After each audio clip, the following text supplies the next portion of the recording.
Mashoko angu ndeyekuti kumutungamiriri wenyika, hondo iri kumberi kwenyu yakakura.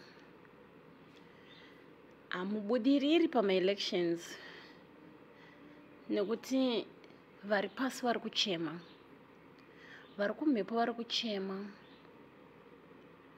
midzimu iri kuchema, iri kuchemera vana veZimbabwe kuti vagone kudzokera mukati menyika yavo yechizvarwa.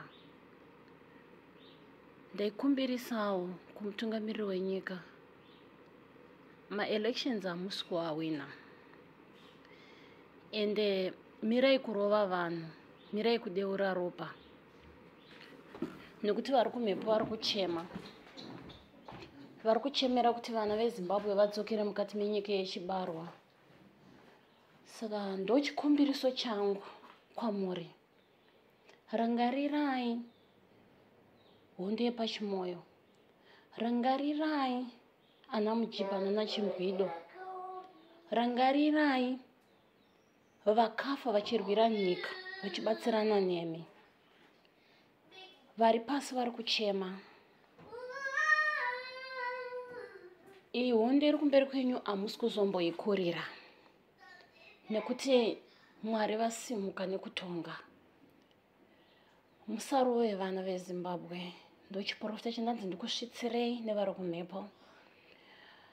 Vana vese ngavachidzokera vana veZimbabwe mukati menyika yavo. Inguva yakwana yekuti vachibva kumasango. Vana vari kufa mumasango vachibayiwa nemapanga. Vana vari kugara pasi pemabridge. Saka ndanzi ndikusvitsirei mashoko aya kuti ZANU-PF dzokorei kufunga. Rangarirei kuti makanga muchitungamirirwa zvamunoti nyika yakauya nehondo. Makanga muine vadzimu vaikutungamirai, maimine vaikuvanzai vachikubikirai, chembere dzirimo mumaruzevha. Saka kurwirwa kwenyika kwenzi mumwe nemumwe agone kufara. Saka pari zvino mashoko andinokusiyirai ndeyekuti dzokorei kufunga varume veZANU-PF. Asi kuhwina hamuchahwine, nekuti hondo yamakurwa nayo iko zvino makurwa nevadzimu nevari pasi. Zviya zvamakamboti ukarota ZANU-PF yabva, bikai doro. Ndonguva yacho yakwana zvino, nekuti misodzi yevana veZimbabwe yashungurudza vari pasi. Ndo mashoko andinokusiyirai, mutungamiriri wenyika, nemi mose vakomana veZANU-PF. Ndo mashoko andinokusiyirai. Chiregerai vanhu veZANU-PF kuramba muchideura ropa. Musarove vanhu, musauraye vanhu. Handipo pakutsvaga mbiri, asi ndiri kukuudzai mashoko evari kumhepo. Ndiri kukuudzai mashoko ane tsividzo, nekuti kumberi kwatiri kuenda 2023 hakuna kumira zvakanaka. Pachenyu muchabayana.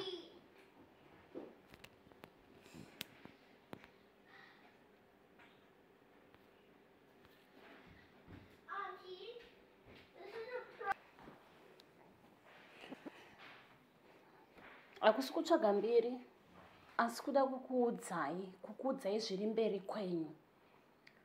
Pari zvino dzorai mwoyo yenyu, dzamisisai pfungwa dzenyu, murangarire kuti kune vakatoyambutsawo kana even vaMugabe vasati vashayika kuti vaende kuMozambique. Kune vakavayambutsa. Maichengetwa nemidzimu, muchirwirwa nemidzimu. Ko iyi misodzi hamusi kuiona here kuchema nekuungudza kwevana veZimbabwe siku nesikati, vachiti ndiyo here nyika yakarwirwa yacho? Dzamisisai pfungwa dzenyu.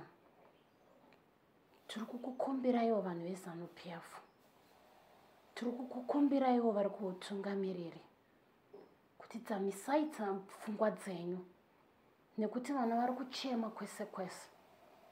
Nyika iri kuungudza, nevari pasi vari kuungudza, vakarwira nyika vari kuungudza. Saka ZANU-PF ndo mashoko andanzi ndikupei aya. Ndatenda hangu.